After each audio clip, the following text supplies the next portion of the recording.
আসসালামু আলাইকুম, নমস্কাৰ। মই বাহাৰুল ইছলাম। মানে কথা এটা হ'ল যে মই 1 তাৰিখত ৰাতি 9টাৰ পৰা ঘৰৰ পৰা ওলাই আহিছোঁ। তাৰপিছত ঘৰৰ পৰা কৈ আছে মই কিডনেপ হৈছোঁ, কিন্তু আচলতে সেইটো কথা নহয়। মই কিডনেপ হোৱা নাই, মই অকলে আহিছোঁ। মই নিজ ইচ্ছাৰে ঘৰৰ পৰা আহিছোঁ।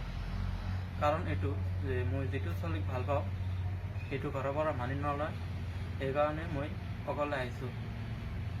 2 তাৰিখত মই এইটো ছোৱালীক লগ কৰি মই এইটো কোৰ্ট মেৰেজ কৰিছোঁ। তাৰপিছত কথা হ'ল যে মোৰ ঘৰৰ পৰা এইটো মানি নলয়। সেইকাৰণে আপোনালোকৰ ওচৰত মোৰ আহ্বান যে আপোনালোকে মোক সহায় কৰে যে মোৰ ঘৰত মানি লয়। আসসালামু আলাইকুম, নমস্কাৰ। মোৰ নাম আজিনা খাতুন, মোৰ ঘৰ নগৰজাত।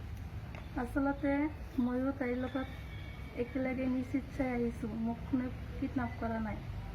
আচলতে কোৰ্ট মেৰেজটো আমি দুয়োজনে একেলগে মিলি কৰিছোঁ, আৰু যিটো সামাজিক বিয়া সেইটো হৈছে। গতিকে আপোনালোকে ৰাইজে মোক অলপ হেল্প কৰে যেন।